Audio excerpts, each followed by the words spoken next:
Namo. Om Namo Namo Namo Namo Namo Namo Namo Namo Namo Namo Namo Namo. Om Namo Namo Namo Namo Namo Namo Namo Namo Namo Namo Namo.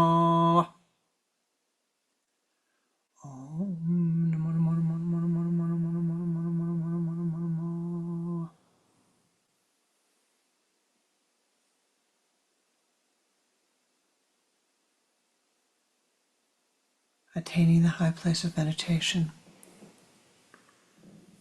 Sit comfortably.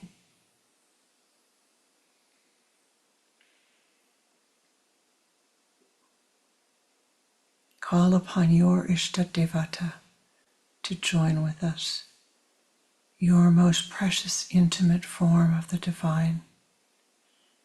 Ask your Ishta to be present.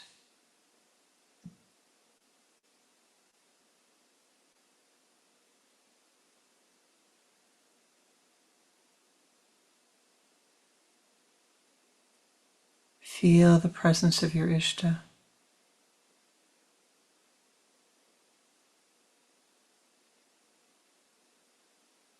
Smile upon your Ishta.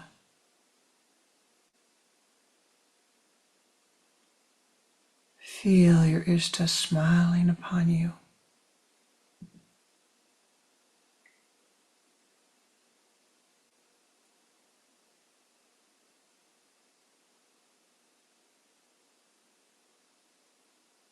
Gazing at your sun center, you and your Ishta see Mount Meru in front of you, the highest of the high mountains.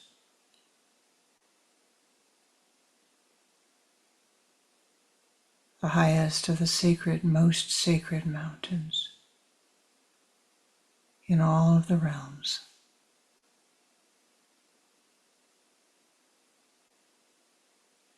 Take hold of the hand of your Ishta and ascend, keeping your eyes on Mount Meru. Ascend to the top of the mountain.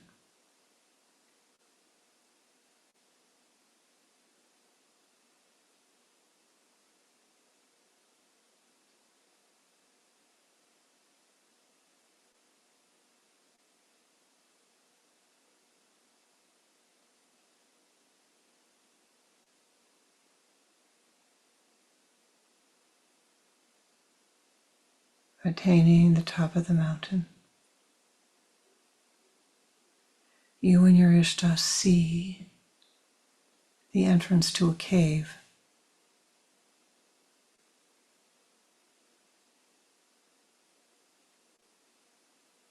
Ask your Ishta to stand at the entrance to the cave.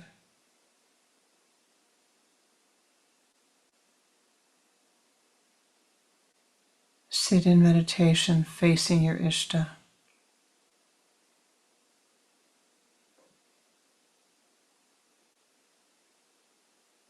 Gazing into the eyes of your Ishta.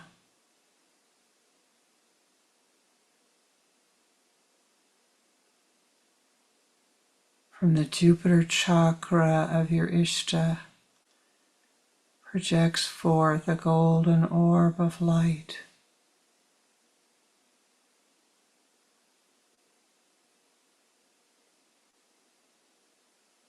Your Ishta comes to sit with you.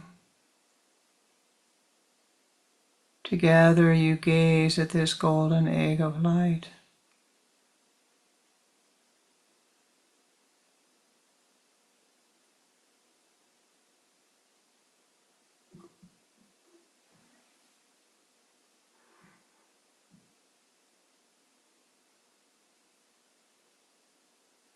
As you watch, the light expands to cover the entrance to the cave.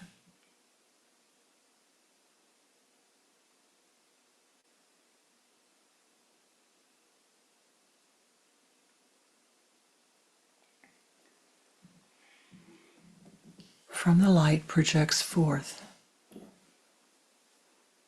Prema Yogi.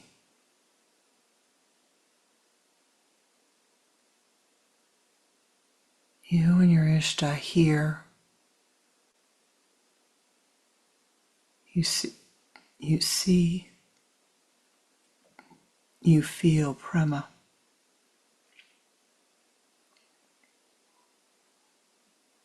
You become aware that Prema Yogi is breathing Prema Hangsa Kriya.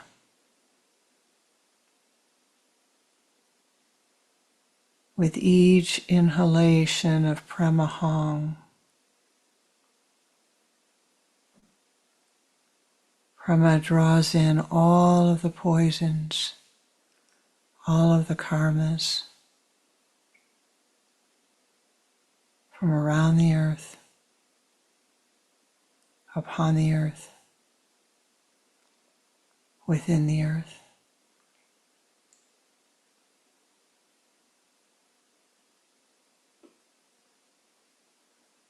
With each exhalation of Prema Saw,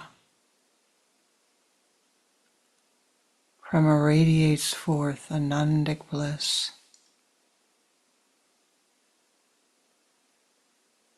around the earth, upon the earth, within the earth. You become aware that this Kriya is only breathed by Prema, this sacred Prema Hangsa Kriya, drawing all of the karmic, all of the poisons from around, upon, and within the earth,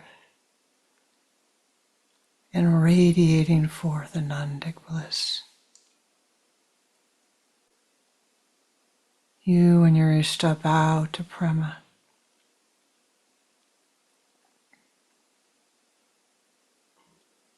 offering your gratitude.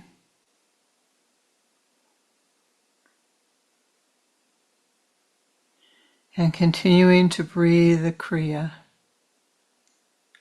Prema acknowledges you and sends forth special blessings.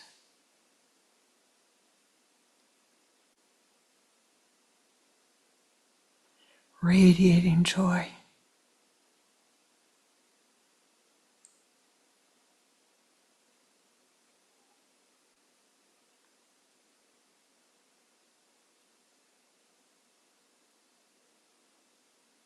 As you watch, Prema merges into the mountain, continuing to breathe the Kriya.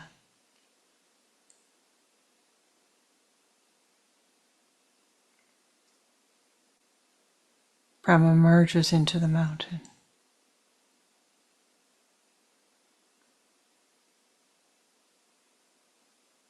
And in this moment,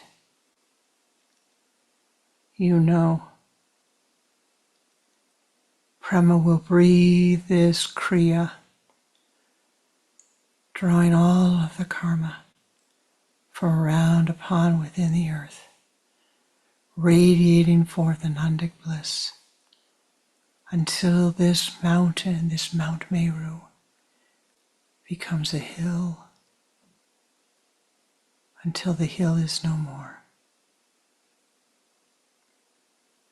Prema will continue its dharma,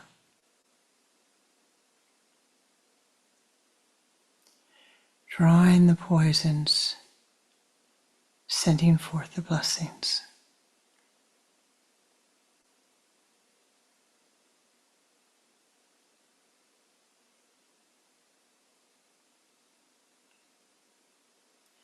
You and your Ishta namaste again, in the direction you know that Prema is. All directions.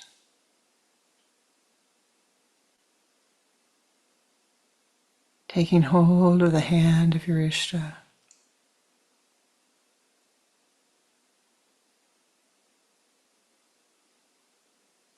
You return to the high place of meditation.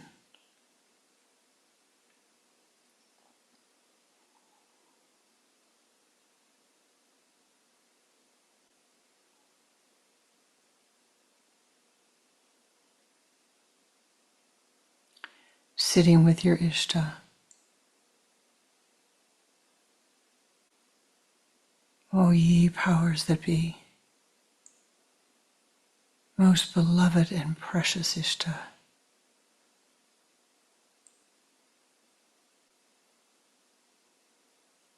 we call upon thee at this moment, asking only one thing, that the karma of all beings upon the earth, within and around the earth, be softened. Thou knowest better than we that which is needed. We ask that the karma be softened for all of the earth beings. We ask that the karma be softened for all of the beings in all of the realms that we know not.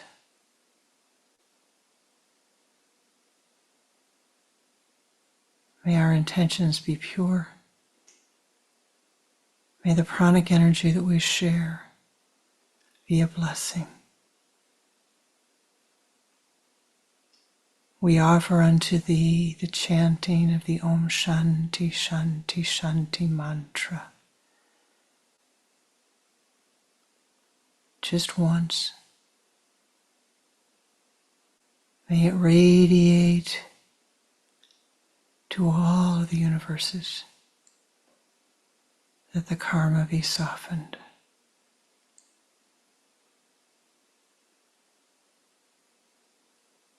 Om Shanti Shanti Shanti.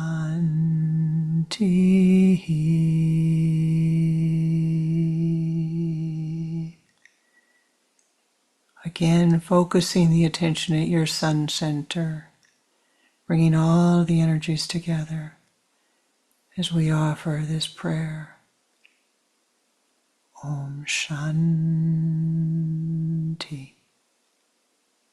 Shanti Shanti.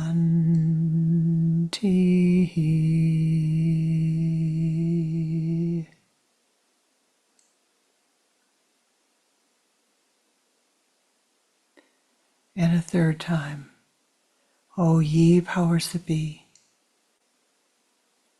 we call upon Thee. Send forth Thy blessings as we send forth our blessings at this moment. May they merge. May they magnify. May they assist all beings in all realms.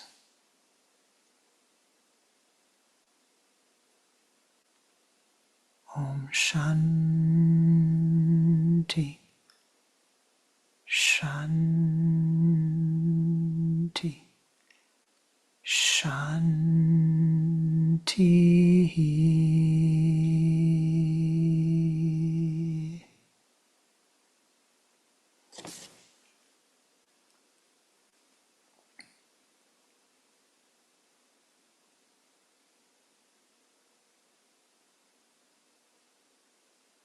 With each breath that you breathe, adjust, adapt, acclimatize. With each breath that you breathe, radiate forth Anandic bliss. With each breath that you breathe, gain wisdom, find strength, study, share that which you learn. Most importantly, as we walk through the karma of life, may each of us continue to seek out our own illumination with ever greater diligence.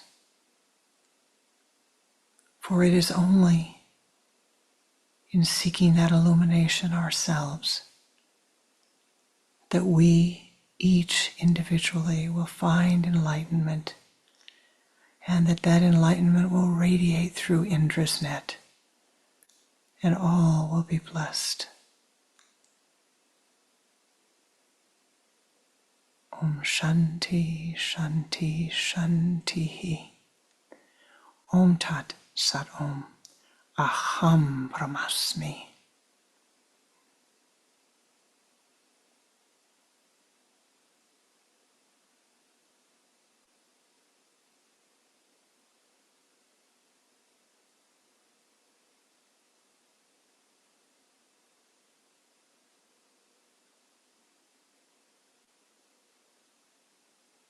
And Narananda ji, And Janice, would you please close our ritual, our festival today with your song, your music, your chant, whichever you prefer.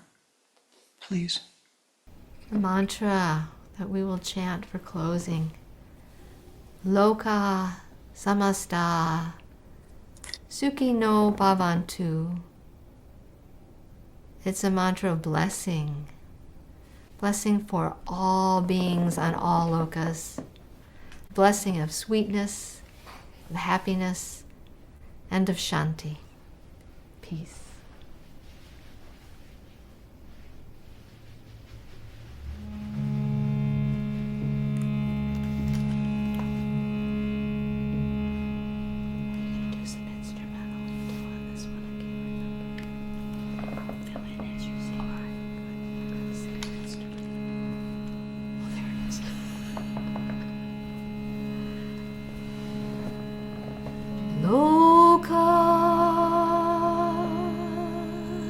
Samasta sukhino bhavantu loka samasta sukhino bhavantu.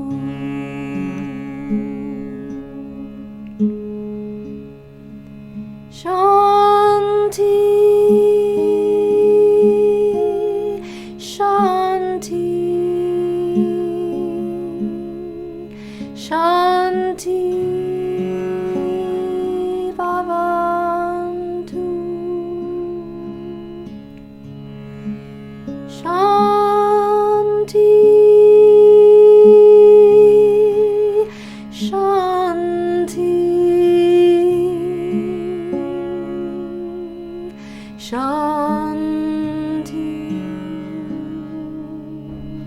Bhavantu.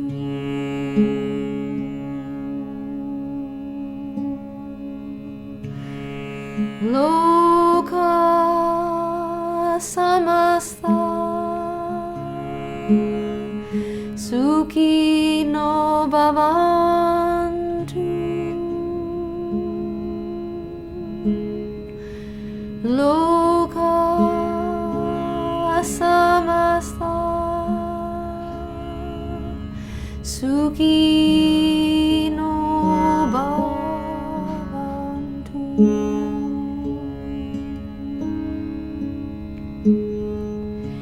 Shanti,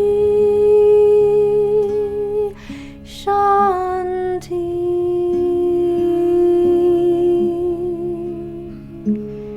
Shanti Bhavantu. Shanti, Shanti.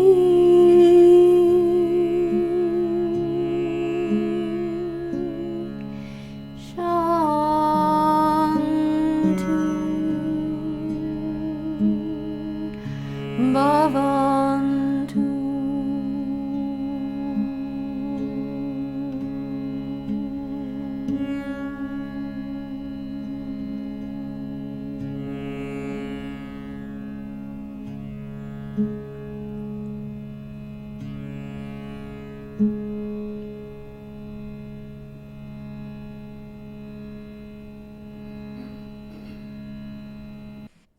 Namaste.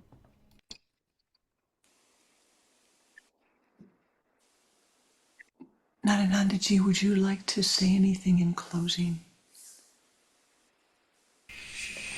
Blessings, blessings, and namaste to each of us, to all of our loved ones, to all beings on this earth, and on all planes of existence. Thank you for sharing this time with us. Namaste. Namaste, Ji.